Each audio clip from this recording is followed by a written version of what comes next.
Well, hello there, everyone, and to my guest. My guest, his name is. He told me to call him CJ, so that's what I'll call him. I'll let him introduce himself, and then I'll do a little introductory segment, and then we'll get to going. So go ahead, introduce yourself, CJ. Yeah, sure. Thank you. My name is Chijoke Nwabwike, and I go by CJ. Um, I'm a father, business owner. I'm also a great community advocate for good community, and I'm an author. I'm the author of The Silent Struggle, Father's Story of Justice and Custody, and I'm happy to be here. Without further ado, we're sitting down with the author of The Silent Struggle, CJ. Thank His you. personal account of navigating the custody court, protection orders, relocation battles, and all the Mm, emotional grind that goes with that. Before we begin, I just want to state for the record this is just a conversation between he and I. It's not an affiliation or endorsement of him or the book, it's not a promotion. Um, we're just having a conversation. And if you're somebody out there that gets something from this, great. If you think I'm interested in his book, cool. If you think it's all bogus, that's cool too. We're just here, two dudes having a conversation, hoping it helps somebody. So that's we right. acknowledge that every custody case is different. Um, but I think the both of us can acknowledge that the abuses seen in family court are very real, and Mm, false accusations tend to be growing, common, and what would you say, efficient. They're an efficient right. tactic in family court Right, system. right. I think that courts get some things right, Mm, um, but I think they get a lot wrong. So mm, again, our goal isn't to attack anybody or glorify anybody. We're just going to sort of talk about lived experience. And sometimes the conversations feel alone. Our aim today is to make you feel less alone. right. So, with that said, thank you again for being here. And I guess we'll get into some of what we gleaned from the book. So, uh, in your story, things escalated quickly That's right. before you even had a chance to establish yourself as a father. And I think that Mm, that's true for many dads. My experience was a little different. My oldest son was probably about 5 or 6. But many dads, it's right away. right. I know some fathers that didn't even get to see their kid. Mm. Um, so I'm curious to know what was the first moment, if you have one, that you realized that this isn't just tension, but this is a battle. As soon as the child was conceived, I never got the opportunity to, go for hospital visits or doctor's appointment for antenatal and all the stuff that you need to do with a pregnant, mother. I never had the opportunity. It was just something that at the end of the day became a premeditated thing, more like a spam donor, unfortunately. It was a sad experience for me. As soon as she conceived and I was informed and we decided to talk about it and move forward with it, I was blocked from the phone number. It was like, nope, you can't talk to me no more.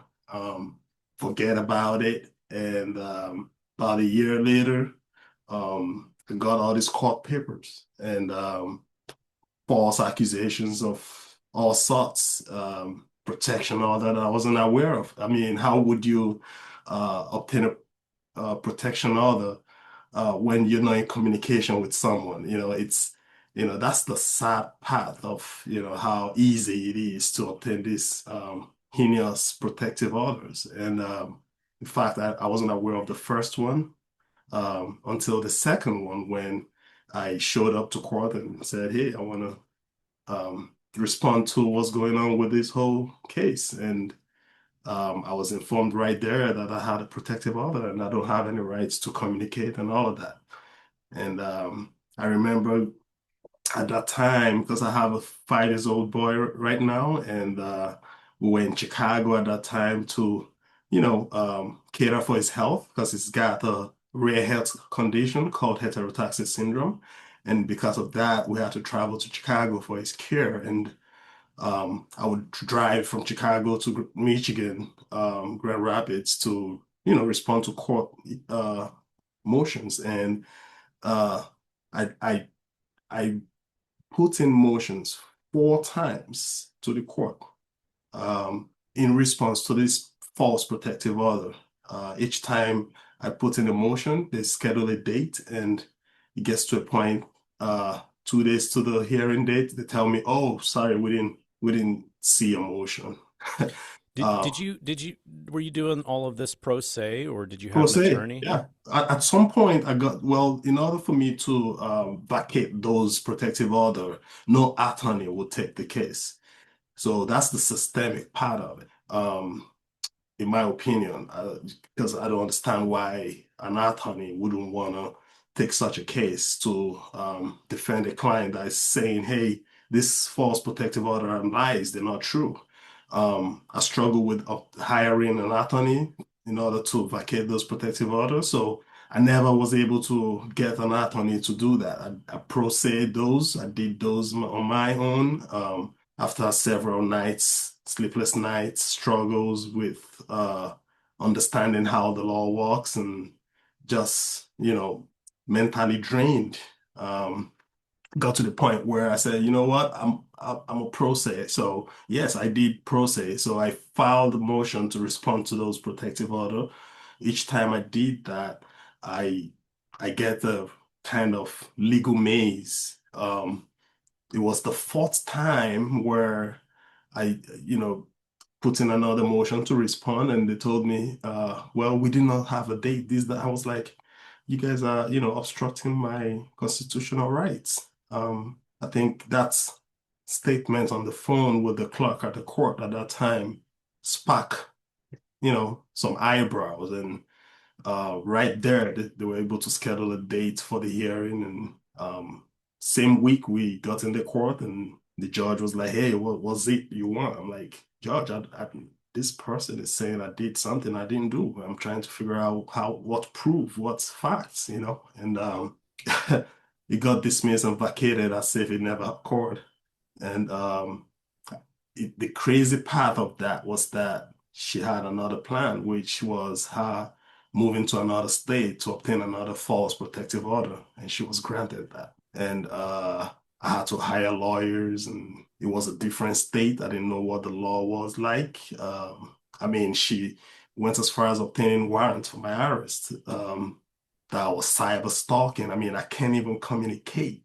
How am I cyber stalking? So it was crazy, to see how far some of these people can go in order to alienate and also, falsely accuse of things that you never did. And, the court is not putting in some things to mitigate those lies and stuff like that. I believe that, at this time, this era, there's been a repetitive occurrence of this situation. I think it's high time that, the court put together some kind of policies in place in order to slow that down. Not to say that protective orders are not good. I think it does a lot of good as far as helping people in danger.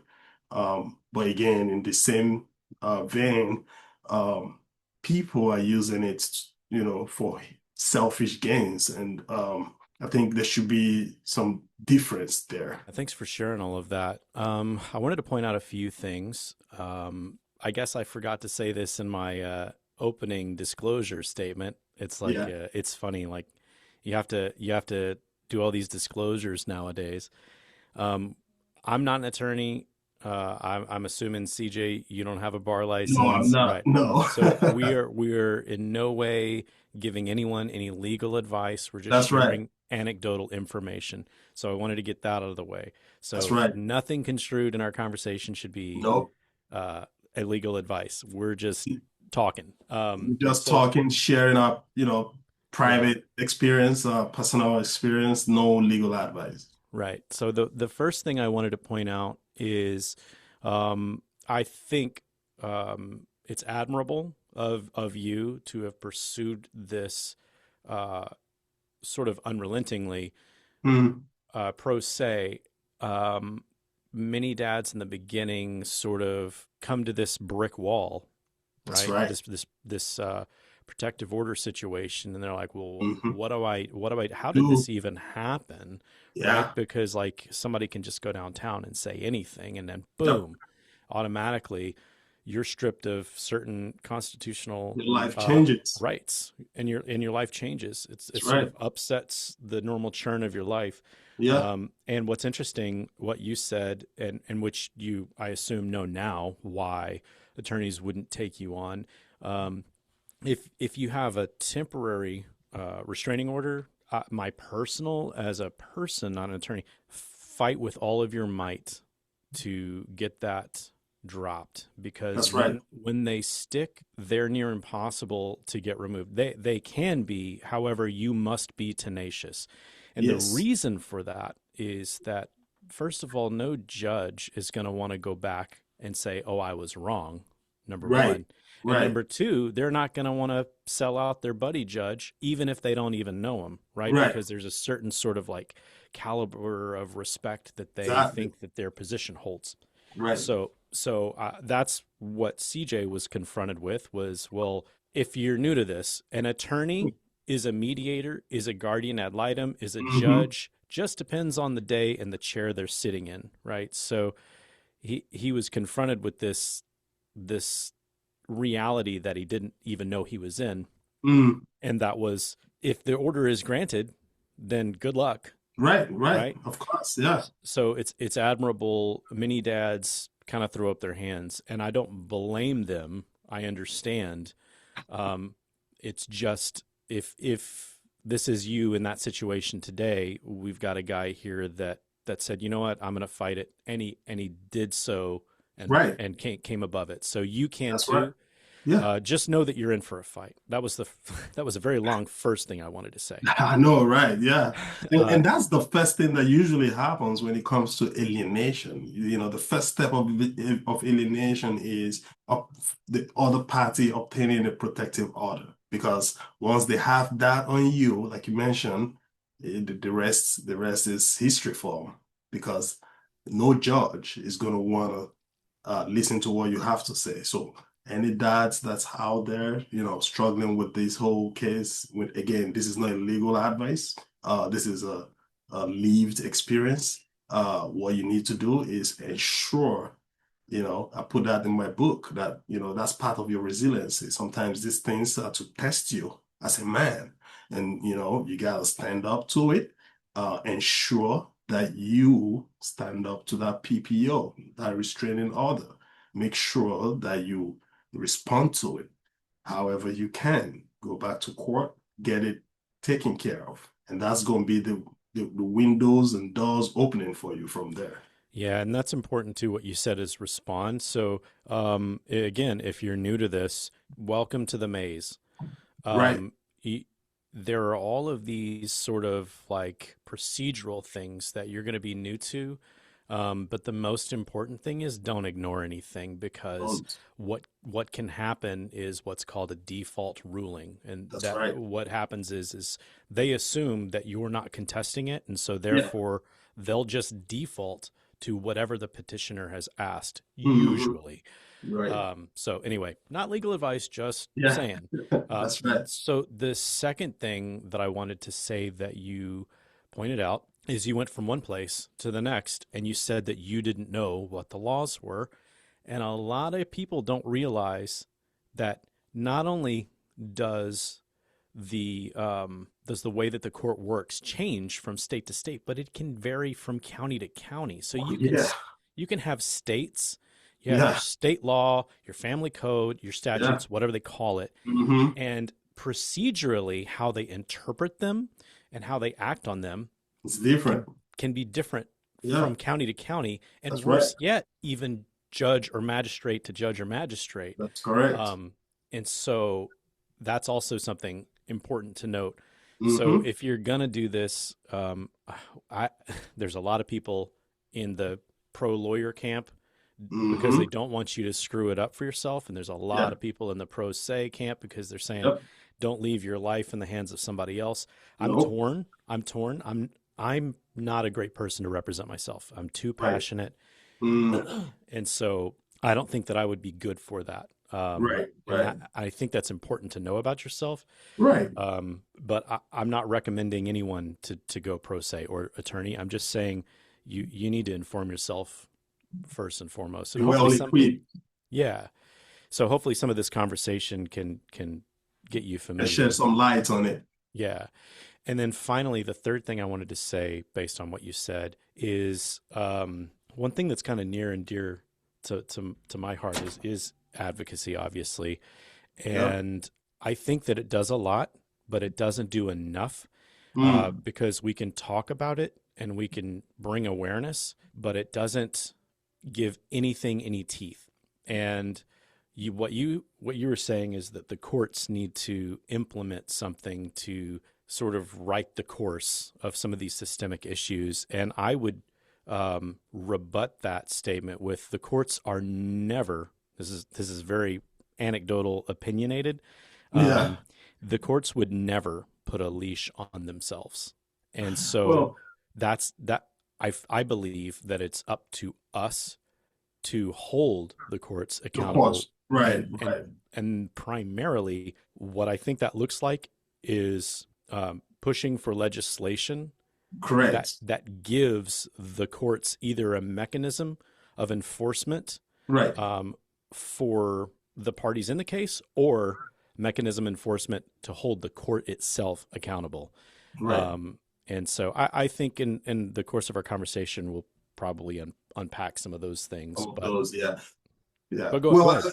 I was, yes, I did mention that the court should, change some rules or policies. But in order for that to happen, fathers gotta organize, right? And when you organize, you're able to advocate, you're able to um, go to the legislative floor and get laws passed.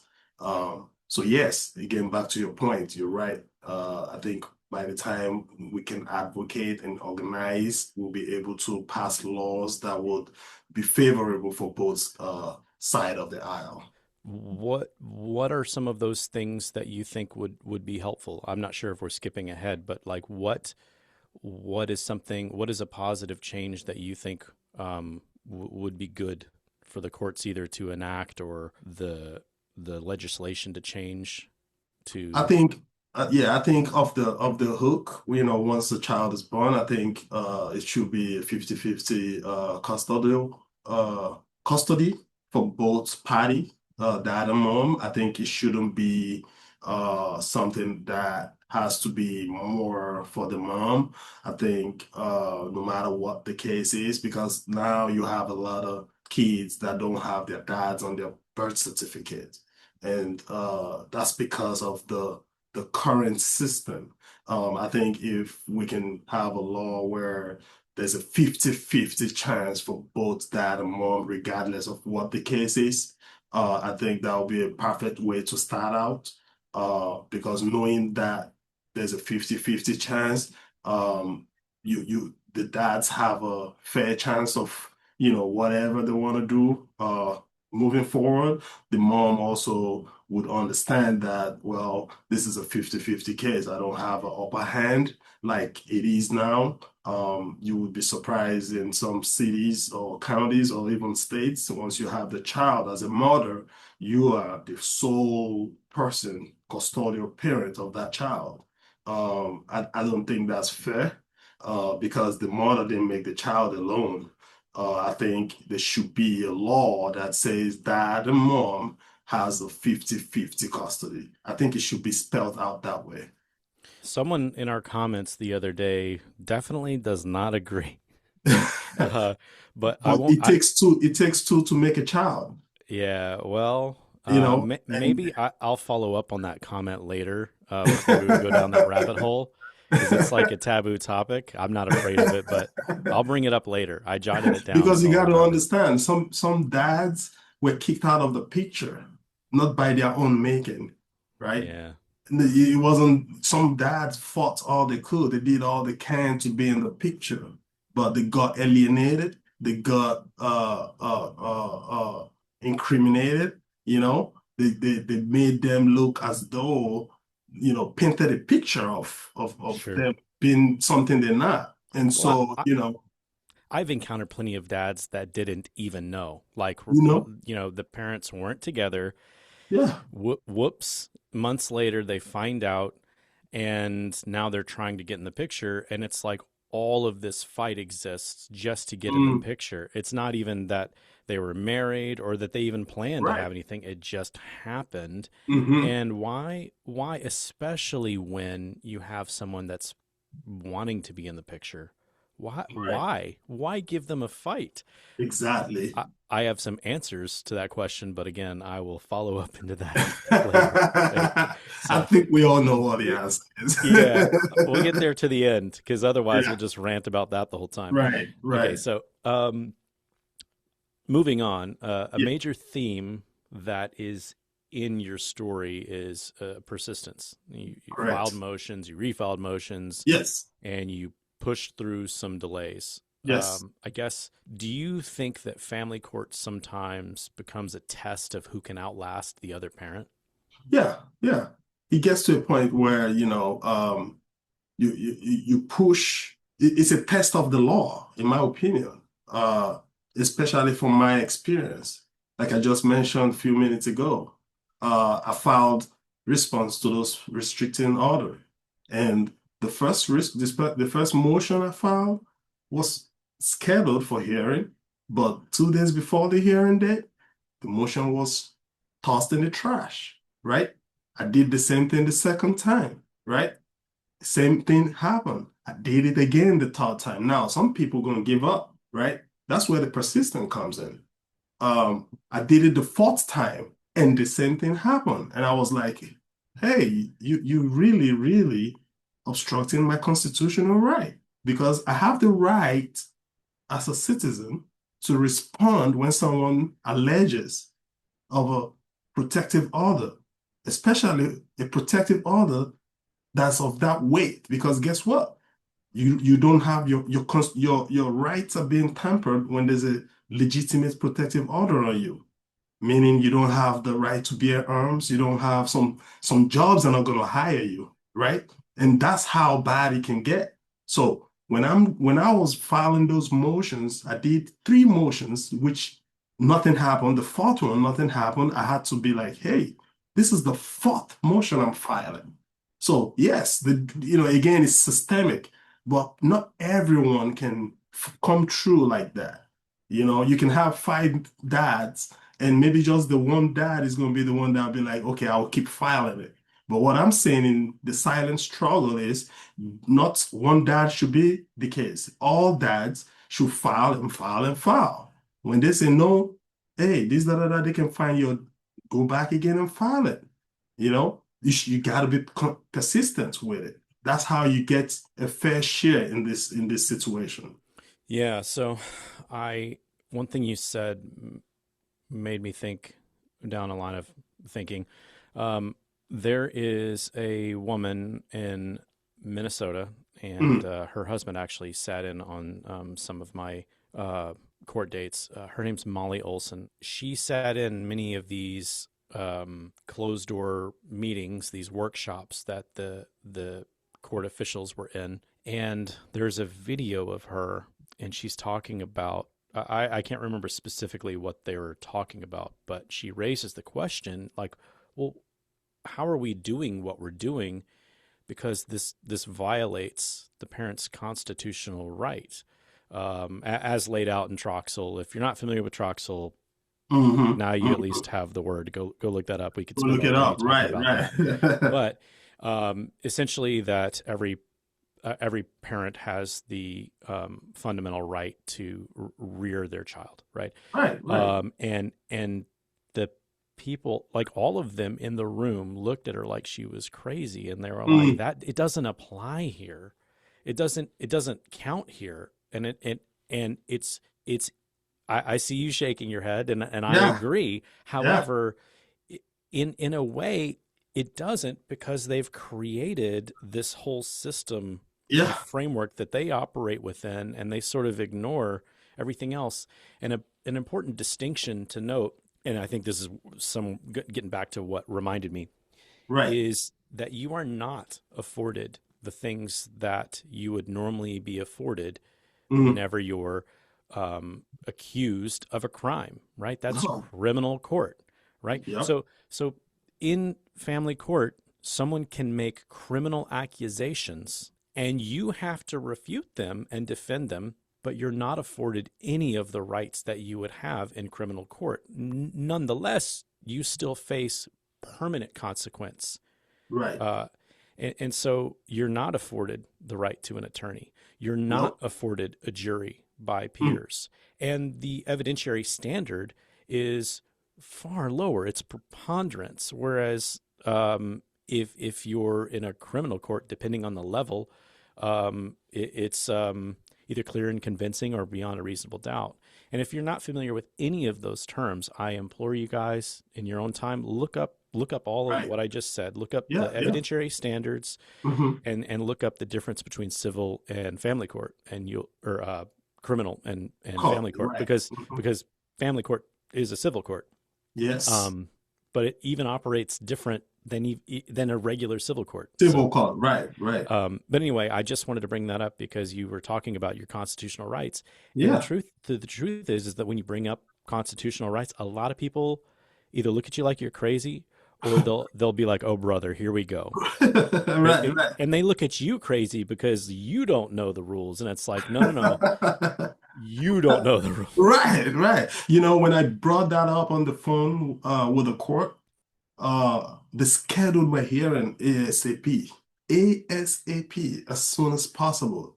I was like, you are obstructing my constitutional rights because there's no way I could have filed four motions just to get in the court. That's an obvious obstruction, and it's clear. I'm going to ask you a bizarre tangent question.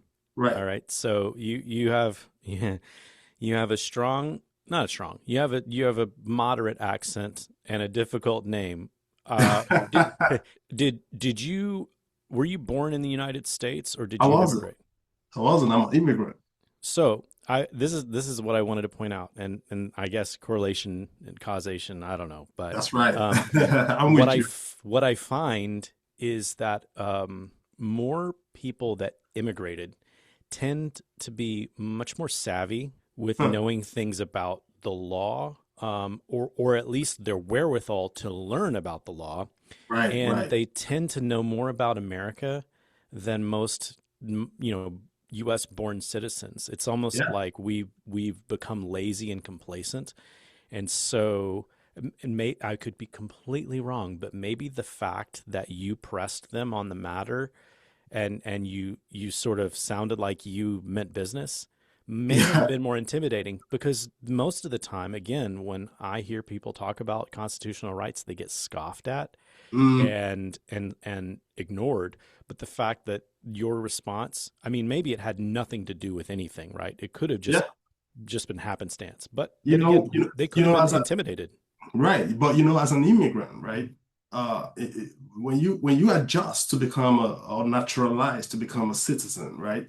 In the process of that, there's a test you take, right? And in this test, there's what we call checks and balance. That is very paramount to me. What that tells me is that in United States of America, there is checks and balance.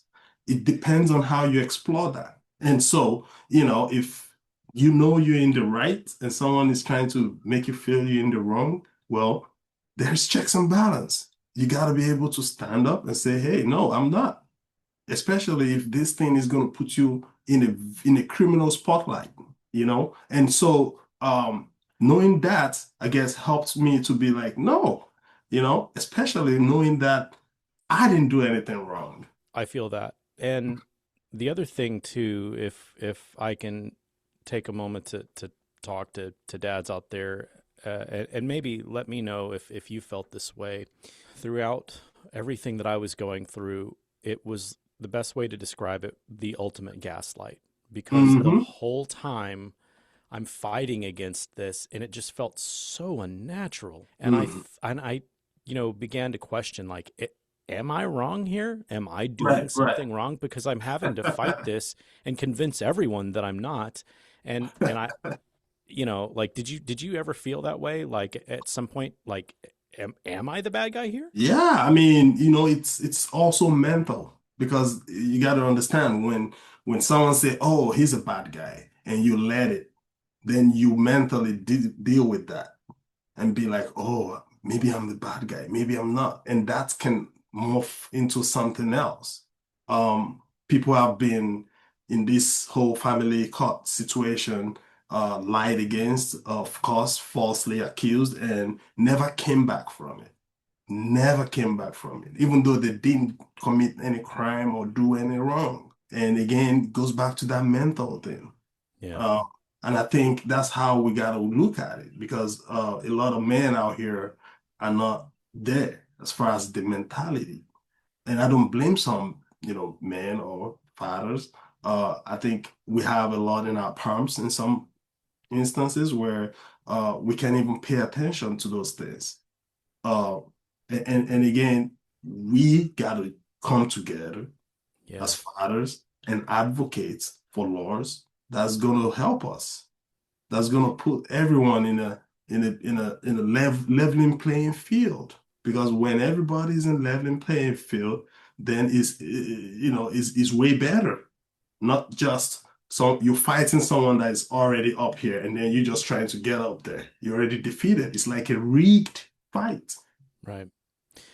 Well, something that came to me while you were speaking, it sort of feels like, or it felt like fog of war. The whole time it was just a fog, and I Yeah. didn't know what direction to go at any point in time.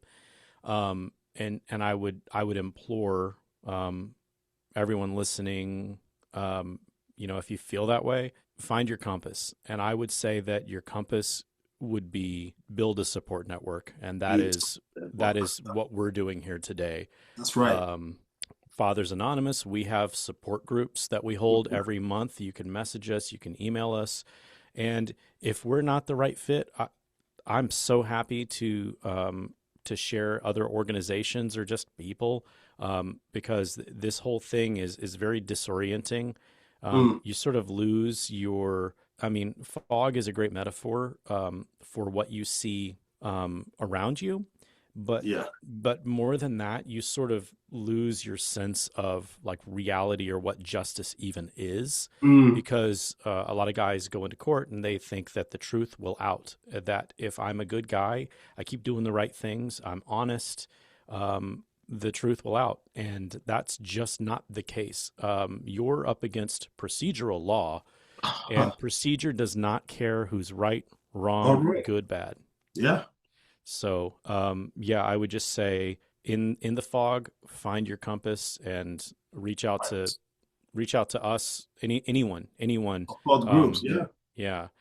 I wanted to circle back before moving on to, and this is just to allow some grace. I have criticism and probably a prognosis prescription for what I'm about to say, but I'll start with saying that, sometimes I think that the reason we experience all of the back and forth and the long rulings, all of that is just the mere caseload that the Mm, family court system sees.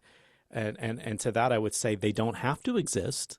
mm, Um, right? Like the problem is that they exist in the first place. The the prescription would be what CJ said earlier. I mean, if we defaulted to 50-50 from the beginning instead of starting immediately into an adversarial system that yeah. has to define a winner and a loser, Hmm. who owes who, I think we would eliminate a lot of these problems. And That's right. and unfortunately, the system has become so backlogged that I think in many instances it requires even more courts and even more judges, Mm-hmm. and Mm-hmm. it's like it's sort of like this beast that you can never satiate, and it will just Right. continue to grow. Yep. And now into the malevolent part, it sort of exists to continue to exist. Right. So I will afford some grace that sometimes it's just the caseload, but then I would Mm. say it doesn't have to be this way. Right. Um, Right. what do you think about that? Yeah, I mean, I agree with you, caseload for sure. And in all honesty, I think other agencies have caseloads too, right? It just, again, the way it's designed. I really think it's more about the way it's designed. Um, and like you said, procedures, those terms, those policies, those things are implemented such that it works just the way it is. Whatever we're seeing is just the way it was meant to work, unfortunately. Um, the workloads are there, but again, that's how they want it. That's really how they want it. I would gently boy, there's a lot to unpack. I don't know that I would refute what you're saying. Um, I I guess I would look back towards the 60s, sort Mm, of where some of this started, although much of this started even before the turn of the century. I mean, mm, Tender Years um, started in the 1800s in Europe, actually. mhm. Um, I would look back to maybe where some of this started, where it was some of the federal welfare programs that were implemented in the United States. Right. But to be honest, that's just in America. And this seems to be a global problem. And so it's hard to, that's why I say I don't necessarily outright refute you. And there are a lot of rabbit hole conversations to go down, but Before you go there, sure. you got to understand that the American system is not just in America, right? This is a Western system, meaning Right. Europe and America, North America and Europe. Do they have the same family court system in Asia? Right? Do they have the same in Africa? No.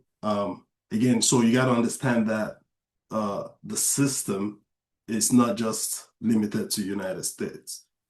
Correct. It's Yeah, and also that's why I didn't want to outright refute it because it's right. global. I know of situations in Australia. I, Right, that too.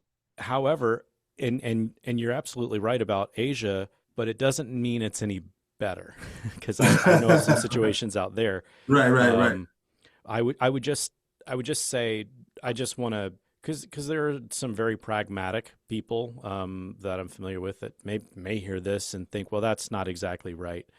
And I would just say that it's multifaceted, and I Mm, don't because I know a guy. He has a really hard time with the word corrupted, right? Because the mm, word corruption means it had to be working right in the beginning, and now it doesn't. And so that's sort of what you're saying is that it's not corrupted. It was made this way, right. and I would say that structurally, yes, it was Mm, made this way. I think many people were co-opted into believing that it was for good, and many people believed it was for good. right. And maybe even some of the people that were implementing it, but it's clearly not. It is Mm-mm. clearly not. Nope. So anyway, that was I just wanted to put that out there, Right. devil's advocate, I suppose. So, Yep. well, I guess getting into more specifics about your scenario, protection orders were, as the state says, designed to protect real victims. Hmm. I'm torn with it because I've seen situations where protective orders existed, and to Hmm. people that wanted to violate them, they did. And so a piece of paper isn't going to stop a maniac. Hmm. But I do acknowledge that there are maniacs Oh out yeah. there, right? But they're That's all. typically the exception to the rule and not the rule. Hmm. But it's important to say that they're valid in Right. some cases. Um, your book argues that in custody cases, they can be misused strategically. And I'm That's right. curious what happened in your situation to cause you to write this book and have this stance. Yeah. So like I said, when I responded to the protective order, we finally got to have a hearing, and in that hearing, she was asked, the other party was asked, uh, why file the protective order, and the response was that she was raped, and right there, it occurred to me that that's a lie, because if you were a victim of rape, you're gonna call 911 right there. You're not gonna wait after having a baby or after 2 years, to say you were raped. That's not how it works. You're gonna call 911, you're gonna make a report, you know what I mean? And part of the reasons uh that she gave was just flimsy. And the judge saw that. The judge was able to spot that, which I was thankful for. Um, and in my book, I mentioned that it can be used as a weapon, right? And that's exactly what was done there, using it, because in order for a dad or even a mom to be alienated from their child, there gotta be some things to block that. And what was that thing to block it? It's a restraining order or a protective order, because that gives the other party the advantage to have the child to themselves. It's really an advantage for most parents. I'm not gonna sit here and say that some parents are not truly in danger, um, because of course we have maniac. You just mentioned that. But in all honesty, I mean, I'm a victim of false allegation, and that's a fact. I am. I'm not crazy to the point where I'll endanger someone. I'm not. And I was able to let the court understand that. And so, yes, people use these tools, the laws are there. The humans have been able to figure out ways to use them for their own benefit. And that's part of what some of these humans do. They use it, they twist it. The problem there is the law, the court of law not doing the due diligence. Because if I come to if I come to a police officer and say, "Hey, Miss X is uh, what they call that again? Stalking me and coming to my house and da da da da da da da da da da." The police officer is gonna issue a report, and the person can use that report to obtain PPO and move forward from there. And there are real life cases where it's true that someone stalks some people, and they need to get this paperwork to create some kind of official distance from them. Yeah. But again, if you don't have a child with this person, that's a different way to look at it. When there's a child involved, some people use that child as a weapon, and procedurally, like you mentioned, procedurally, they obtain protective order. They use the protective order to alienate. When we started this conversation early hours of the day, we were talking about how if you don't respond to motions, that can impact everything on the case. If you get a protective order, you're as good as not seeing your child again. And so why wouldn't some people do that just to be able to gain advantage? Yeah. And it doesn't stop at just that. Some do it just so they can get money. And you know what money I'm talking about. Maybe I shouldn't go into that, but child support, they monetize stuff, They know, oh, this guy is doing good, is that. It happens. You see, some people just want to have kids just so they can take from this person. Right. Out. They have a child with you, they obtain a protective order, they keep you away from the child. And through that, I mean, Tyrese went through it. I don't know if you're aware of Tyrese. That's Oh a yeah. real life case. This guy was devastated for close to 15 years of his life, you know? And that's Tyrese, a rich Hollywood actor, a hip hop star, with all his leverage, in the community.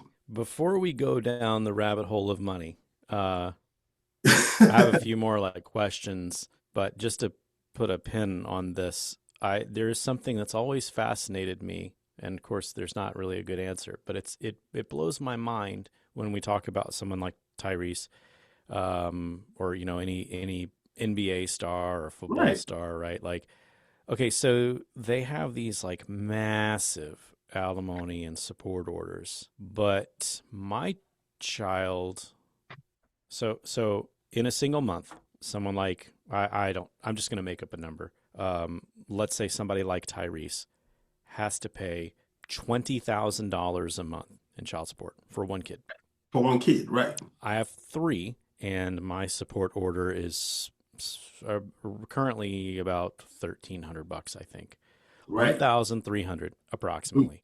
Mm-hmm. You mean to tell me, court system, who Mm-hmm. is all knowing and Mm-hmm. knows about the best interest of all children, Right. that my three children are only Mm-hmm. worth $1,300? $1,300, but his His kid, his children. one kid, is worth 20,000. Wait a second. so, Boils down to money now. uh, so anyway, that's an interesting It's an thought. interesting conversation. I'm gonna pin it though. I would like to come back to it. Yeah. Um, but we're on this whole protective order thing right now, and Yeah. I wanna circle back to something we've kind of said out loud, but just I want to clearly, like, I want to crystallize it, Right. because many protection orders are claimed to involve legitimate danger. Mm, And the concern that you're raising is that it's primarily misused in custody disputes. that's correct. But when people hear our conversation, let's say an angry type of person gets on and hears and refutes all of this and says, "Well, the path you're going down is going to be victim blaming, and what you want to do is prevent these orders from existing at all, and you're going to cause more violence or danger to happen because people won't come forward." And so I guess my question to you is, what would you say to someone worried that discussing false filings undermines real victims? Can you repeat that? What would Yeah, you say to someone?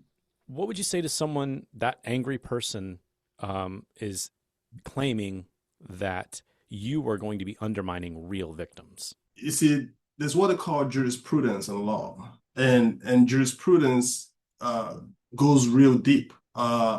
It's not a straight cut, right? And I'm not saying sitting here today to say that protective order doesn't protect actual victims. My point is, even the court has the data to show that in family court, majority of the protective order are maliciously filed. Maliciously filed. When they ask for proof of this protective order, they can't really show or prove to the court the reason behind it. It becomes an issue of blabbing in the courtroom. Now, my thing is this. If that's the case, say you falsely file a protective order, should there be a penalty for that? I think so. Maybe that's how we should look at it. Okay, if you file a protective order and someone comes to court and say, "Oh, she didn't have a proof for it. That's not true. That's a lie. That's malicious." Well, if you can prove that there was a scar on your body and all that, well, you did it. You should be uh there should be a protective order against you for doing that. Now, if you don't have any proof for it, because in the court of law, we go by proof, right? We go by proof. You got to present the proof, and he who alleges must prove, right? And so, if you can prove it that this person actually endangered or did something wrong or bad, well, I think the same court should be able to penalize that person, not just for wasting the court's time, right? But also for lying. Because I guess once that happens, it changes the terrain of the whole case in the family court. But guess what happens? When most of these people lie obtaining protective order and they ended up getting vacated or dismissed, nothing happens to the person that lied. Nothing happens. No penalty, no nothing. Everybody moves on like nothing happened.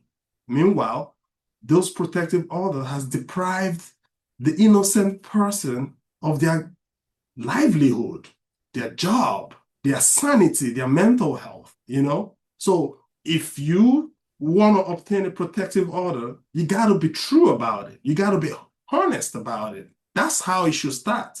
We as individuals got to be truthful about it. You can't go lie or be malicious because you don't like somebody and then you obtain a protective order to keep them in a hole. It's unfortunate. This is a real situation. Yeah.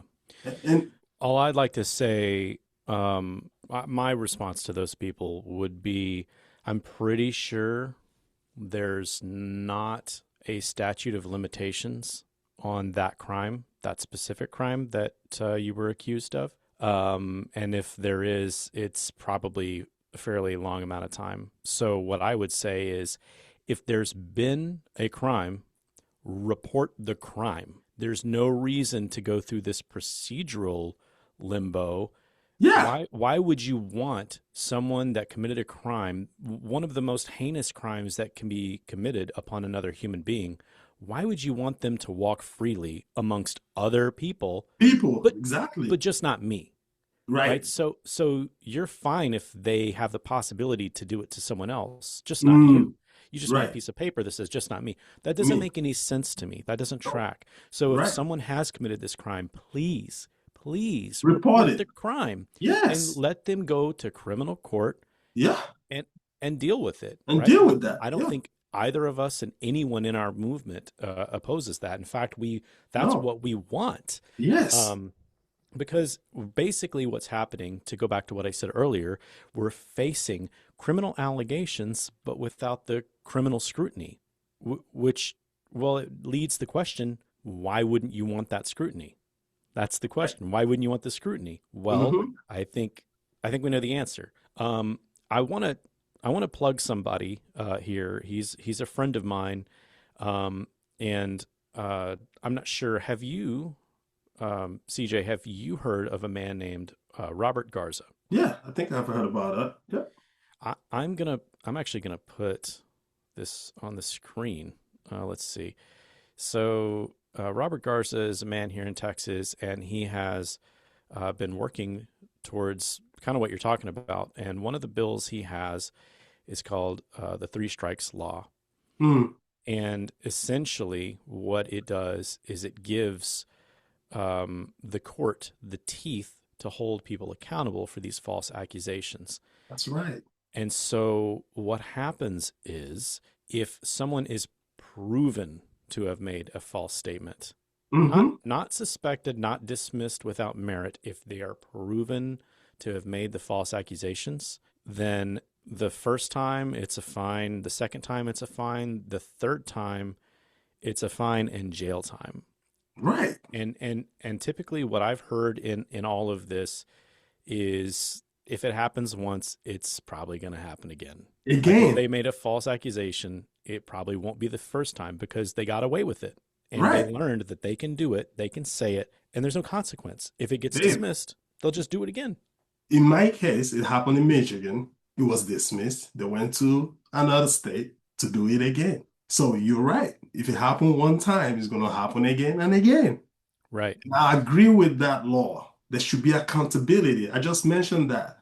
If you falsely file something that you know within you is not true, then and the court finds out that you truly falsely did it, then you should be responsible for that. It shouldn't just be looked, there shouldn't be a blind eye thrown at it. Right. You should pay a penalty if you do it again. Another penalty, that's fine. But if it becomes a pattern, then you should go to jail for that. For sure. And again, to those people that would be concerned, again, I cannot make it more clear. The the purpose of that bill is when it is proven to be false. Mm-hmm. So, in other words, if someone makes the accusation and out of abundance of caution, the restraining order is granted, but it's never proven that they lied. It was just like, well, we just granted it out of abundance of caution. Nothing Right. will happen. Nothing will Yeah. happen to that person, right? It's only when it is explicitly proven. So Proven. Yeah. to those people that would say, well, now you're victim blaming all the same stuff we were talking about before. No, it the way that the bill is written, the person has to be proven. You have to be So proven. I Yeah. just wanted to get in front of that. Okay, well, let me roll into you keep bringing up that you went from one place to another. So uh, you described 7 hours for 1 hour of parenting time, That's correct. driving 7 hours. What does distance do to a parent-child bond that the courts don't understand or maybe underestimate? What's your opinion on that? Oh, it does a lot. It does a lot. When you have a distance like that, you're not just mentally drained. Sometimes you suffer from love. You suffer from the situation that you unfortunately cannot control. And not just you, the child suffers too. I've had instances where I had to go for my parenting time, and Chicago to Michigan, it's Midwest, it's always snowy. So it was, of course, winter, and we had what crazy snowstorm, about 5, 10 inches snow. I could have called and said, hey, I won't be able to make it, to see my child, the weather, blah, blah, blah. But I haven't seen her in a month, in weeks. And even knowing that the weather was going to put me at risk of travel, I still headed out for that trip. Let me ask you a question really quick. When you before you moved, Yeah. you had a parenting order in place, right? No, I was So I, I was already in Illinois. okay, I was just curious because in many cases, what happens is like your So you got to remember, where I had where did you start at again? I'm sorry, I started from Illinois. So the child was born in Michigan. I was in Illinois at that time. got it. My son is still living with me today. Have a son that I mentioned earlier that has a rare heart condition, Correct. which was the main reason why we went to Illinois for his care. And when the whole court mess started happening, I was coming from Illinois to Michigan to you know attend court hearings and um, parenting time and all of that. Sure. By the time the first set of parenting time was over, I had motioned the court to adjust parenting time. It took close to 6 months. Hmm. So it is systemic. That was a systemic delay. You didn't have to wait. You didn't have to take 6 months. When you say it took 6 months, was it motion filed Yeah. and then it was heard in court and then you just didn't get an answer, or were there back and Well, forth so motions? How so did that when I filed my motion to because after they gave the first order, which was I think 12 no 11 months parenting time, which was the 1 hour. And after that first order, I I did the first 11 months and then came back to court to respond and file another motion to adjust the current order so I can have more time. Um, well, she responded and said no, she didn't want that, and that she's planning to go to school in another state. And at that, of course, I was in a residence at that time in Michigan, and so Michigan went by a law that they call it's a rule that if you live over 100 miles away from the state of Michigan, the mom of your child can leave the state if they choose to. Mm. So based off that rule, that was how she was able to obtain uh, uh, uh, domicile order to go out of state. However, when they gave that order to go out of state, they reserved the custody and the parenting case in Michigan for evidentiary hearing. So she wanted to go outside of Michigan, Yeah, she and per the statute, because you lived outside of 100 miles, magically there's no case, there's no motion you can file about it. Well, procedurally, there's nothing that you can do about it yeah, I filed a other motion, than but appeal. right, right, And then the case remains in Michigan, correct. but they can live somewhere else. Okay, Yes. got it. Um, well, you said you filed motions or you appealed. What did that look like, and what was the result? You mean to appeal her moving out of state? Hmm. Oh, the judge granted it. I looked real stupid there. They just said because of this They statute. said because of the 100-mile rules, that because my current address states that I reside in Illinois, that yes, she can leave to, wherever she wants to go. However, they reserved that there's going Right. to be an evidentiary hearing for the custody case and the parenting case. And so before we had, it's kind of crazy, right? I was dealing with someone that really, I guess, had a lawyer that was advising on some things to do. Hmm. Because as soon as after that domiciliary hearing, they had a evidentiary hearing set aside. The hearing for the evidentiary happened sometime in like June, and then they set the evidentiary hearing for sometime in August, September. And so because she was able to move out of state before the evidentiary hearing in Michigan, she obtained a protective order in the state she moved to. Hmm. Yeah, crazy. So I'm curious. I mean, I know that you sort of implied that they heard your motion, but they kind of just were like, "What are you talking about? Yeah. We're going to grant this." I'm curious though. I mean, what were your arguments against the Um, move? my argument was that it's going to jeopardize, moving farther away is going to harm, of course, the parenting time that's currently ongoing, and it's going to impact me seeing my inner child, and that if it's in the best interest of the child, it would be better for her to still be in Michigan, considering that I'm literally 3 hours away. Um, and also letting them know that my stay in Illinois is temporary. It's not, it's for medical reasons. But they didn't care about that. Did they issue their ruling in court or just later? Oh, it wasn't court. It was in court. So what was the judge's response to that? He didn't care. He said, well, that he's gonna go by, she had a lawyer speak for her, and uh they said they were gonna just, go by the rule, which was a 100-mile rule. From nowhere, they brought something up that I wasn't aware of. They always have a Hmm. checkmate pretty much. And I believe that was a real checkmate, that there's a 100-mile rule, and that if she decides to move, that, well, she's gonna have to move. And you gotta remember, she had sole custody. So I was, like I said, she Right. already had the edge. I was just crawling up to the ladder. And so having that sole custody gave her all the rights, I guess, to do those things and have those order in our favor.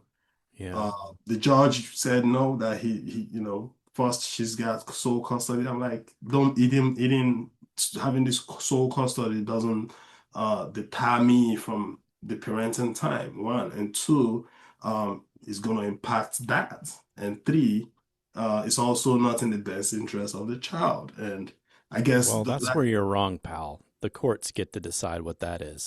Not correct. not the not the person that's known the child since their birth. Yep. Some random person wearing a robe or some Yep. person that works in a law office. Right. That's Right. their job to determine, That. not you. Yep. Hmm. um, I and we Unfortunately. I'd like to say that I'm being incredibly facetious and sarcastic. So Right. Right. I'm curious though, and maybe this is my bias speaking. I wonder if the roles were reversed, would that decision have been any easier for that judge or the attorney to argue? Or would they have maybe asked for the judge's discretion, which makes me wonder in your scenario, and also, and this is sort of a rhetorical question, Right. um, but, and if the roles were reversed, was what happened to you about statutory law or judicial discretion? I think it was judicial discretion, I think so you too. know. Yeah, I think it was just a discretional thing. Judge thought he has a power to, make a decision, and so it did. Yeah. Well, um, assuming that there are three people that have made it this far, and maybe they're in the throes of this and they're sort of clinging to every word, just because when you're in that part, you get real desperate, right? Hmm. You're Hmm. desperate for something, any information. Yep. And I think it would be easy for dads to be overwhelmed by everything that we've talked about. Oh yeah.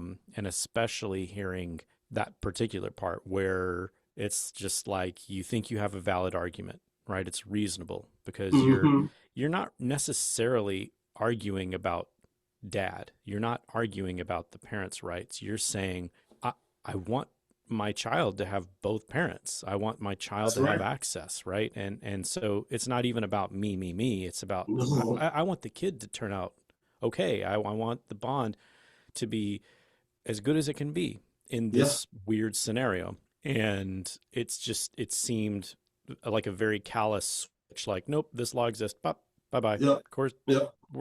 it's settled. Yeah. Um, your strategy relied on sort of your resiliency. You documented and you were Hmm. persistent. And if before I finish my question, we write blogs on our website, and one of the blogs I wrote was a series of segments from when Melissa Isaac, she's an attorney, well known in the fatherhood community. She did a sort of, I guess, a seminar or a workshop at an event in 2019 that I was witness to. And one of the things that she said was document everything. Yeah. And I know that that's a big point in your book. Yep. And I, man, I really cannot reiterate it enough. Yeah. Document everything, Man. everything, everything. And even if it if you feel like it makes you look bad, document it and keep it for your own keepsake, right? Yep. And I will admit a failure of mine. Mm. There were some text messages between my ex and I, and sometimes I just got so angry seeing her name, and but then knowing what was behind the text, just like, because it would be Yep. these weird manipulative like button pushes just to push my Yeah. buttons, and it just made me Yeah. so angry I and so know. passionate. Yeah. And I deleted Yeah. tons of text. Yeah. Idiot, Oh, no, I don't. idiot, No, I right? don't. Dave, I gotta say something here, Go ahead. right? So, speaking about documentation, right? I did mention a few minutes ago that she moved to another state, obtained a protective order, correct? Mm-hmm. You gotta understand the order that was standing at that time stated that every so day that I gotta, call at X time for a period of X time. Would you believe that I did what the order asked me to do? And this fellow I called at that time, and this fellow used that to obtain a protective order in that state. And so when the district attorney got involved and all of that, they found out that I was doing what the court order said I should do. You see, it goes back to the point of the law that you were speaking about in Texas. Okay, if you falsely, because people falsely do it every time, file a protective order, then yes, there should be a fine for that. There should be a fine for a second repetition.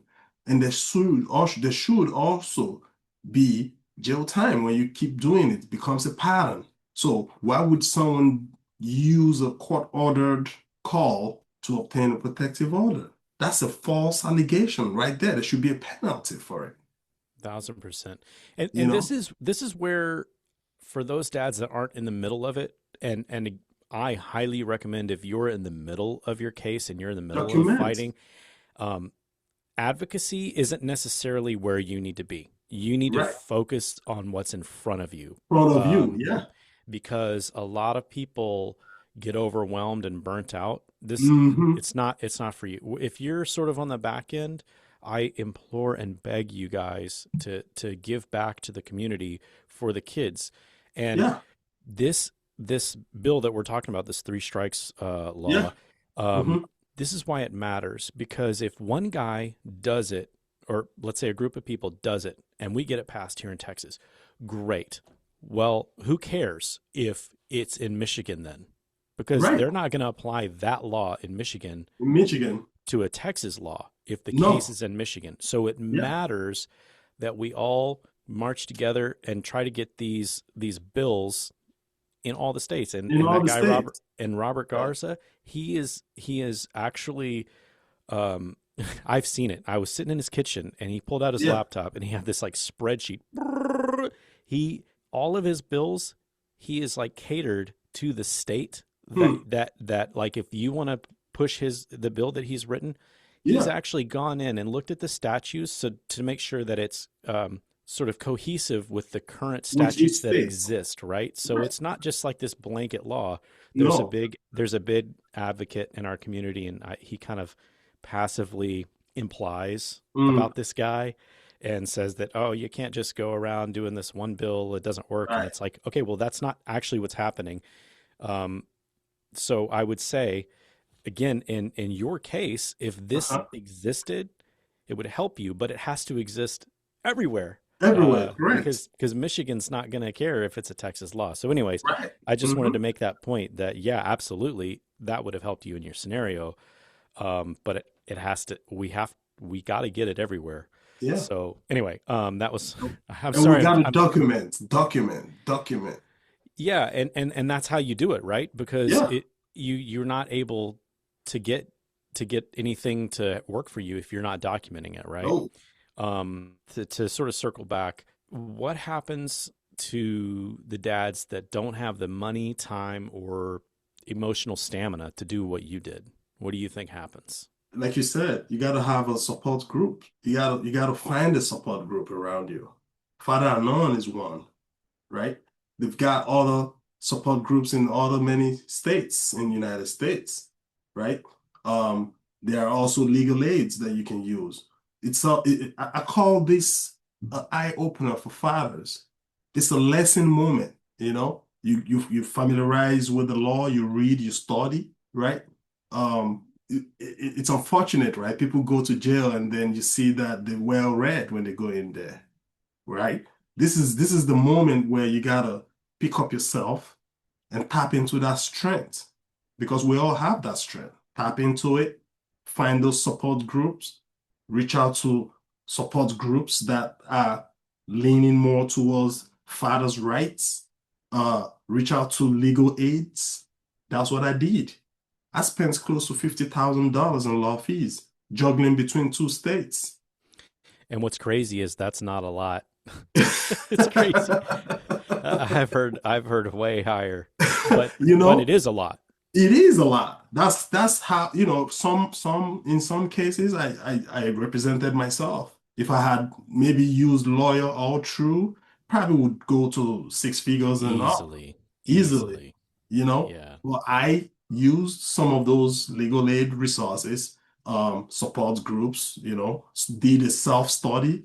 Because again, if you really want something out of it, you gotta walk towards it. And it's applicable to every other thing, Yeah. you know? If you'll afford me, are you familiar with a guy named Arnold Yan by Yeah, chance? Okay. Well, are you familiar with what happened recently with him? no.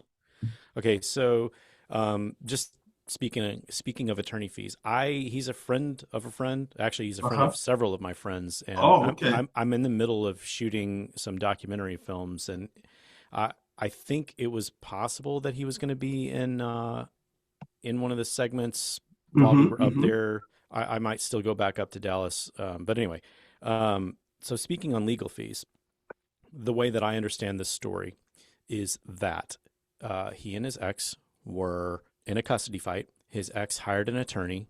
That attorney was found to be using AI to make his arguments, and I guess the reason he got found out was because he was quoting case law that didn't even exist. So big warning, caveat: AI is great, but guys, watch yourself because it makes a lot of inferences and it can make up case law. Anyhow, this guy, the ex's attorney, was dismissed from the case, from what I understand. Nonetheless, he still sought his fees.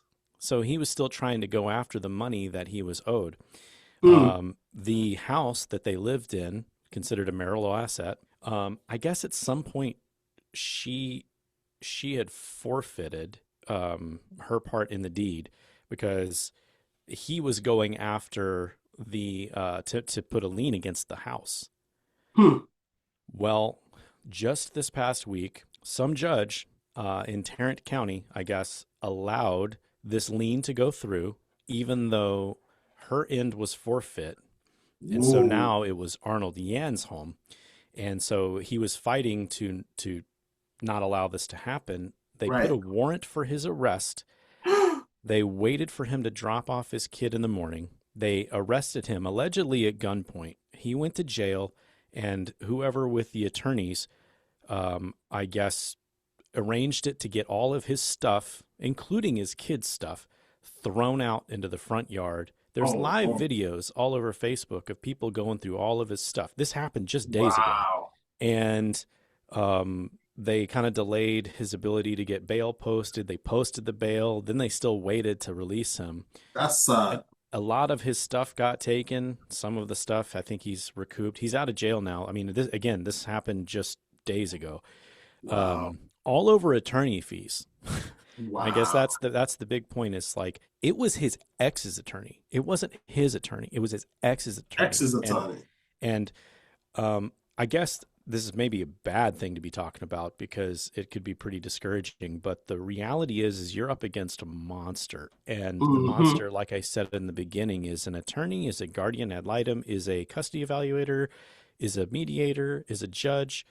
Like they're all playing musical chairs, and Right. I hate to sound like a conspiracy theorist, but it is true It is. in many places that these people Mm-hmm. have good relationships and rapport with one another, and all of the advice, the anecdotal advice that we've talked about, I would just say do everything that you do respectfully and Correct. cautiously. I Cautious. believe that I am a victim of someone. I'm a victim of not having been as cautious as I should have been in my situation. Mm. And so I sort of I I made some accusations against a judge, and I won in civil court, which was all fine and dandy. And then I landed back in family court, and that judge was still on the case. And then I Oh, was, Lord. yeah. So d- all of the advice we're giving is great, but just remember that you are David versus Goliath. That's right. You can take the beast down, but you should be pretty smart about it. Yep. So anyway, I just wanted to. I know that was a weird Yeah. sidebar, but I just Yeah. wanted to say, like, when you're talking about involving attorneys, this is a risk that It is. is there if you're not pro se, Mm. and even if you are pro se, they can still ask that do you pay attorney fees Yeah. and all the court fees. So just Hmm. just be cognizant of that. Anyway, I know that was kind of a weird Yeah. side story, but talking about attorney fees. Yeah, that was good to share. People need to understand that, can you imagine paying for your spouse lawyer's fee? I Right. mean, that's Losing your ridiculous. house. And losing your home, getting jailed. I mean, Right. is what touching, is what talking about. So, coming back around. Yeah. So I was asking you earlier, like, what happens to dads that don't have the time, money, or emotional stamina, and Hmm. I think I think you kind of you didn't really answer the question, but you gave a good solution, and that solution was what we talked about before: finding the support networks. Correct. I think the answer to that question is a lot of guys give up, they walk away, They give up. and give up can look like a lot of things, and Mm-hmm. there are some really dark ways that you can give up. Yep. But you can also, I mean, you can give up and still be alive, and Mm-hmm. and you appear like a functioning member in society. Mm-hmm. There are a Mm-hmm. lot of coping mechanisms that people do that are completely legal, Mm-hmm. that are unhealthy. That's right. And so I think your answer is spot on to find that support network, Yeah. because that support network in your dark days, in your days of weakness, should come around you and help Yeah. carry you and lift Yeah. you up. Yeah. And even if it's not to give you advice, it's just to have someone alongside of you. It's because Right. this thing, man. Before we started recording, I was telling you that you know, at this point in my advocacy, of 7 years, I've probably talked to well over 1,000 dads or families. Mm. And I was saying that it's like all the stories are the same, just Right. change the details and the names. I mean, Mm-hmm. there are some surprising differences from time to time, Right. but nonetheless, each and every single one of us, most all of us, felt Right. very alone, because I mean, it's your child. Mm-hmm. There's no one else that seems like they're fighting for your child. Yeah. And so it's very alone. Yeah. And I'm just wondering if you have any advice, in your book that worked for you, and maybe some advice that worked for you that maybe wouldn't apply to everyone. You know, in my book, I did mention when you brought up the aspect of documenting. You see, the only way to get out of things that you cannot control is when you have your own side of the story, and not just in word of mouth, but more so well documented, e.g., example, text message, emails, photos. You see, men are good at deleting stuff. I mean, you just said it here that you deleted a couple of text messages that could have been helpful for you in your case. Um, you know, if you can keep these things when you're dealing with someone, a friend, a partner, a wife, you know, in a relationship, whatnot, and it becomes hostile, and you know, you sense some bad energy. You gotta be cautious then. You gotta document everything. You gotta have the date, the time, because these things are gonna they're gonna save you. They saved me. Um, if I didn't have that documentation of incidents in my situation, I probably would be in jail today, David. Yeah. Um, I probably wouldn't be even I would probably have the opportunity to, you know, write a book or speak on it today, you know, maybe homeless somewhere, you know, and there are many other fathers in that situation, you know. People need to learn, cultivate that habit of documenting stuff and Yeah. be persistent. Don't take no for an answer. If they say, oh no, we're not gonna do this, well, you can turn around and turn right back and put back in that motion. You keep Sure. doing it, keep doing it, you know? I'm wondering. So you have some advice in your book, and I see a lot of dads sometimes are their own worst enemy.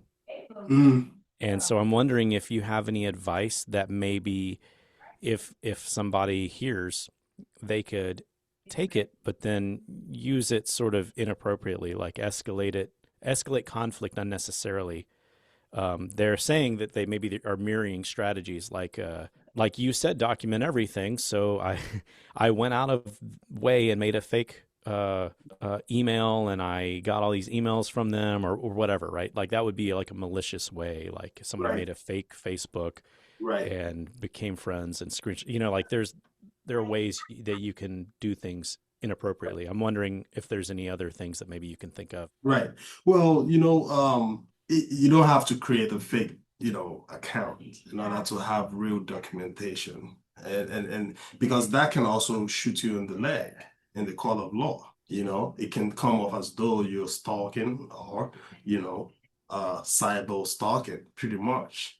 And I just say it this way, be open, be upfront, keep your hands clean. If you're using your number or your email to communicate, whatever it is, keep it that way. uh, Mind your use of words. Uh, some things can be misconstrued in messaging and can be used against you. Uh, and if you notice that someone is really, foul about how they're talking to you, well, you can resort to text messaging and emails, and you watch how you communicate at that point. Uh, in my book, I did mention documentation for sure, and being not persuasive, but consistent with your Hmm. filings. But I also did mention that there are so many supports groups. There are a lot of support groups. One profound thing I found in my case was that I became very angry. I became so angry. I was angry because I figured out that I have a child somewhere that I can't even have access to. That made me a lot angry. And I'm a good Christian. I go to church. I was able to tap into church groups that helped me control and navigate all that whole annoying moment.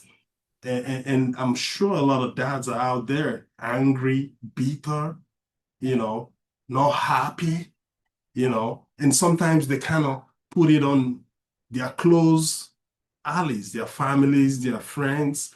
You don't want to be that guy. You don't want to let one person's uh uh uh bad actions against you to dictate who you are. Here I am today. I'm still trying to shed positive light to the world, regardless of the things that I've been through. It takes a lot more courage, but it's doable. I'm advocate for so many things, not just father's rights. I'm also advocate for heterotaxis syndrome kids that have congenital heart defects, right? I also run a real, business. And so that situation didn't determine my personality. I didn't let it determine myself. I didn't go as far as getting drunk daily or using substances daily. I'm not saying that you're not going to be down. All I'm saying is at the end of the day, you got to pick yourself up, because guess what? If you leave and you still have a lot of potential to offer on earth, you still have a lot of good to do on earth. You still have a lot of great things, impact. We're discussing about this today because I was able to write a book about my story, share it to the world. The silent struggle is in over 30 libraries today. And not to talk of other higher institutions that are adopting this book. And that's how we should all go about it. A lot of times our challenge should morph us into becoming the best of us. It's just like the word they say, you make lemon out of lemonade, right? So that's how we should do it. That's what makes us men. That's what makes us fathers. You should be able to prove not just to ourselves, but to every other person on earth that we are better than what they label us. Yeah, that's something very important to say and hear. Um, Easier said than done, It but is. don't let your circumstance define you. I No, think is the basically to sum up what you just said. And that's correct. you also said courage, and I think a lot of people really don't understand what courage is.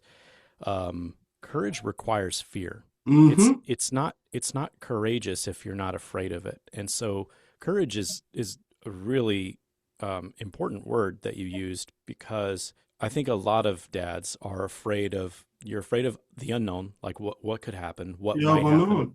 Yeah, and you then have unknown. also you're afraid of fighting Goliath, right? It's Yeah, clearly a system way bigger than you. exactly. Um, but if I can sort of call you guys forward and just say, we hear you. Your concern and fear is valid. Nonetheless, you're a father, and we need you to be courageous. Your kids need you to be courageous.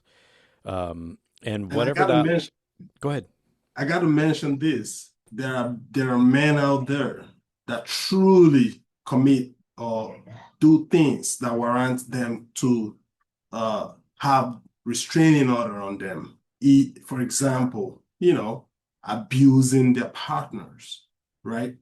Uh, Doing things that are terrible, you know, to their partners. Those kind of men are not supposed to be uh, in the society, right? Those are the kind of men that needs the restriction order because what kind of society are they trying to bring into what kind of people are they trying to bring into the society?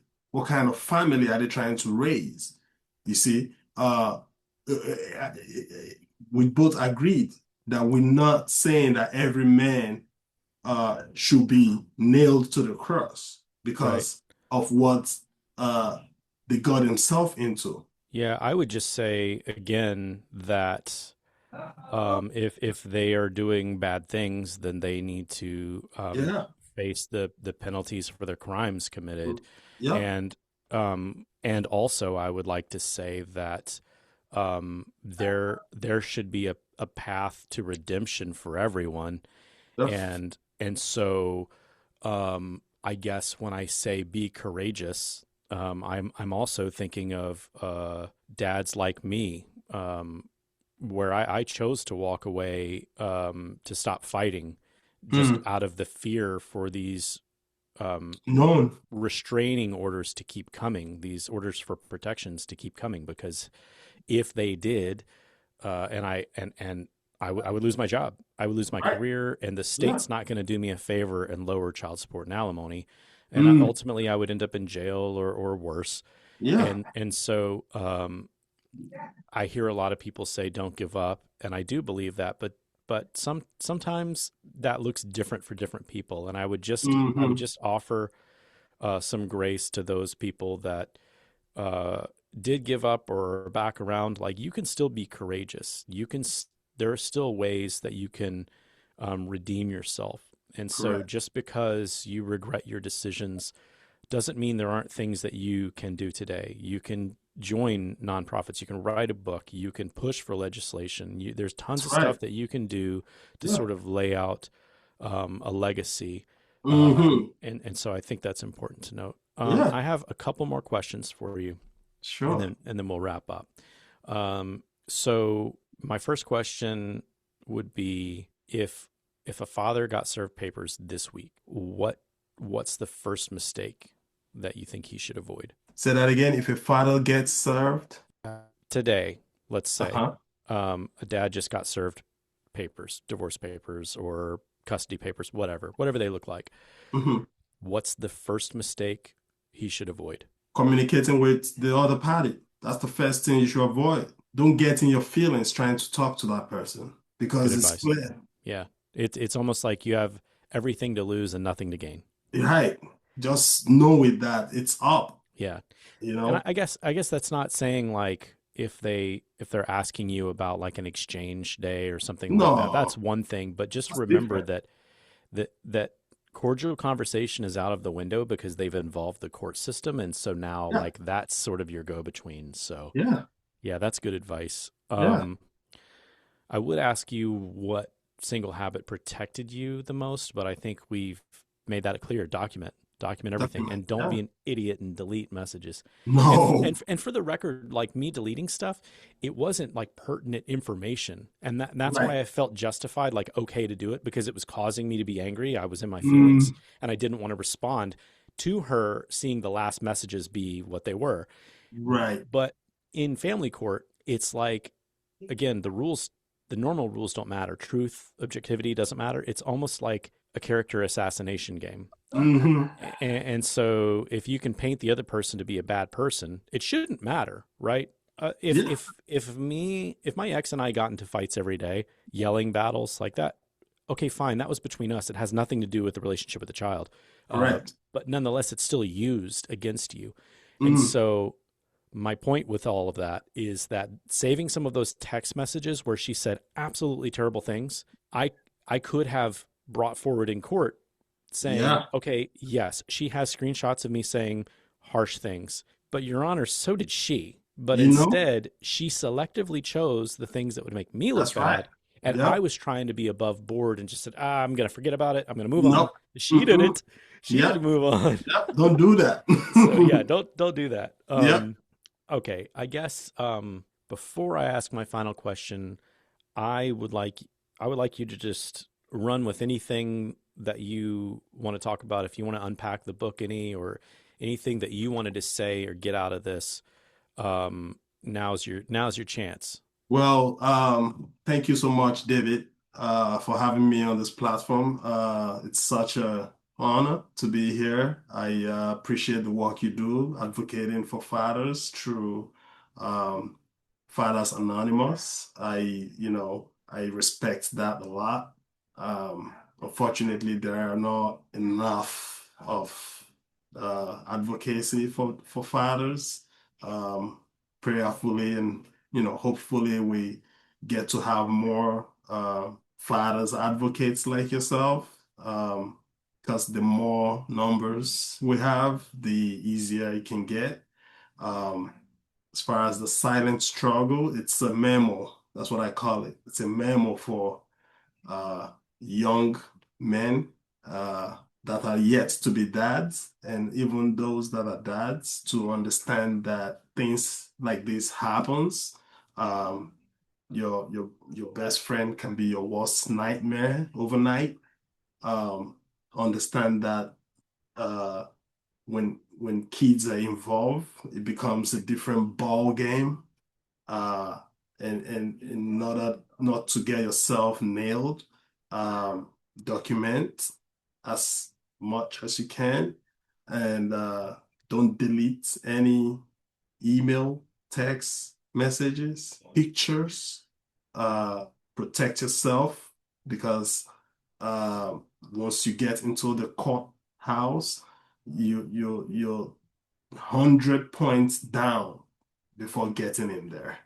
And the earlier you understand that you're up against, just like your scenario of the David and Goliath thing, I think that's a perfect scenario. The moment you understand that you're fighting the giant in the room, um, the earlier the better. The better it is for you to navigate and how do you navigate those things? Documentation is very paramount in family court. I mean, in all courts, but in family court, it's so paramount because text messages can be used. It's admissible in court. Pictures are admissible. Even videos are admissible in court. And so, if you get in a situation where the relationship is becoming hostile, excuse yourself out of it, don't stay in it because if it has happened one time, it's going to happen a second time, it's going to happen a third time. And guess what? The moment it happens the second and third time, you're gonna be the villain there. You're gonna be the one arrested because you didn't leave early. Um, Leaving doesn't mean weakness.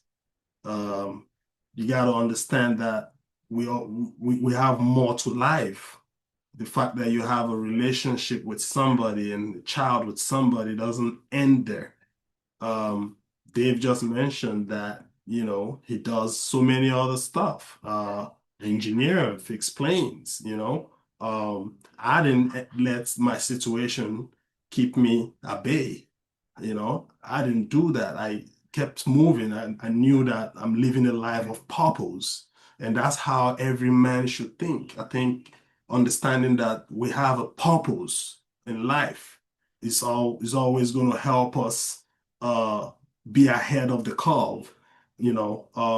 Again, the silent struggle is out there to, again, help men navigate family court situation, understand how false allegations can change the trajectory of your life, and how to really go about those things. Now, if you really truly abused someone, well, you're gonna be held admissible in the court of law because you did that. But if you know that you were falsely accused of something you never done or did or whatnot, well, you gotta have your documents to save yourself. In my case, I didn't have lawyers willing to take my uh, protective order case. And again, that's a systemic thing in my opinion. Um, but because I had all the paperwork to show that no, I didn't do these things, I was able to go in and defend myself. And I know Dave mentioned earlier that he doesn't like reading. I mean, you can always listen to audible books. And men really are not great readers, because we're busy with life. We have many activities, things that we want to accomplish, family, business, money, commerce, industry.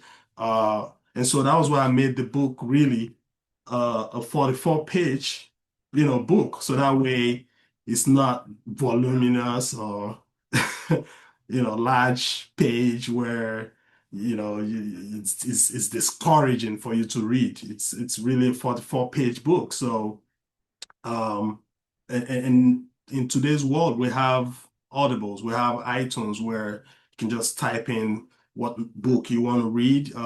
For The Silent Struggle, it's a 1 hour listening book. 1 hour, you can put that in your car and, just tap play and you can listen to what the book has to say. I really do think it's got some great content for men to be aware, because really what we're doing is creating that awareness.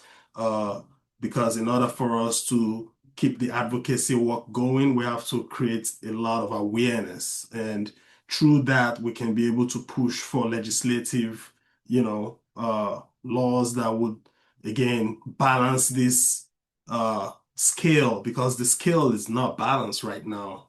And, advocacy is, of course, one of the major ways and steps to balance the scale.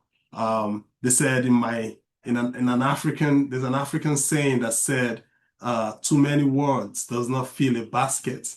So I'm gonna leave everyone with this, stay upright, document, be persistent, don't take no for an answer. And the world is in your palms. All right. Well, I've got one more question. Um, and I will say so. Again, we're not here advertising a book. I think if what we talked about today interests you, by all means, get CJ's book. If not, if it's not your thing, cool. Cool. He did say it's on Audible, which I think, I mean, if you already have an Audible subscription, then I think that makes it free, right? So Right, right, there you go. It's free. right. I will say there is another book that I would recommend that ironically helped ruin my marriage. I was very religious. I'm not anymore, but I still appreciate many things that I have learned over the years. I'm not going to get Right. into that. All I'm going to say is that even as someone that's not deeply religious anymore, I still recommend this book that was written by religious people in sort of a religious context. Mm, Um, if you are wise enough, you will not throw the baby out with the bathwater. And mm, that book is called Boundaries. mm, Boundaries: When to Say Yes, How to Say No, to Take mm, Control of Your Life. And that's written by Henry Cloud and John Townsend. mm, And if you're going through all of this stuff, it can help you identify. They use a metaphor and they call it your yard. And mm. so it's sort of your domain. It's This is what's in my domain. This is what I'm in control of and that I can Yeah, control. right, That's what I'm going to focus on. right. and it uses another metaphor about like watering your neighbor's yard. You're like you're putting a water hose over the fence and you're watering their yard. Their grass is green, their grass is great. Now you Mm, get your water bill back and it's too much. You got too much going on. So you take mhm. away the water hose and now they're mad at you. Hey, you don't care anymore. You're not watering my grass. Well, that was actually a boundary issue that's your fault, right? Because you sort of created an expectation of Yeah, your neighbor having green grass, and yeah. now they think there's a problem when you didn't exercise your boundaries. And so I'm Mm-hmm. framing it this way because a lot of us, it's easy to face Goliath in this Mm-hmm. and feel like the victim because we got beat down. All I'm saying is recognize what you can take ownership of and do that. And I think CJ did some he had a lot of great points of things that you can take ownership of, Yeah. particularly with documenting. And so anyway, I recommend that book. That if I'm making a Boundaries. recommendation, I also would recommend that book. Right. All right. So I'm doing all these plugs for everybody else. Okay, so my last question is is is one day your child may read your book. What do you hope they understand about your book and your fight? Basically the truth. Um, how else would they know the truth? If you hear a one-sided story, there will be no way else to understand the truth. And again, you got to understand there are two sides of the story. There are two sides of the coin. So, if they get to read this book one day, it's going to be an eye opener for them to know that yeah, something has been wrong, and maybe they can choose to dig deeper, and they're going to find the truth because it's only the truth that would set them free, that would set everyone, me, free. And when you know the truth, you're able to make better decisions. It might not seem like it, but it's the truth. If you have a truthful information about something, right, you'll be able to make a better decision on that thing. So, yes, I hope that someday they read it and it keeps their eye open to the truth and helps them dig deeper. Awesome. Okay. Well, I didn't forget about the topic. We it just we went pretty long. Maybe we can do this again and we can talk about the taboo topic. That's right. I, I would I would I'll love be to. happy to. Yeah. um, okay. Well, thank you for sharing your experience. Fathers Anonymous, we exist because many fathers feel isolated in these battles, whether they win, lose, or are still fighting. And so this conversation isn't about declaring every court broken. It isn't about denying abuse, and it isn't about No, selling books. no. It's just about examining lived experience. Yeah. Um, and it just so happens that many people are experiencing the exact same things. Right. Um, so if something in this discussion has helped somebody to think clearly, document better, or stay composed, then I think I can speak for both of us. That's enough for me. Right. And if someone disagrees with part of it, then that's part of a healthy dialogue too. It's That's right. okay That's right. to disagree as Of long as we course. can sort of not let that angry phase, because you Hmm. said it, and I'd love to talk about that too sometime. Yeah.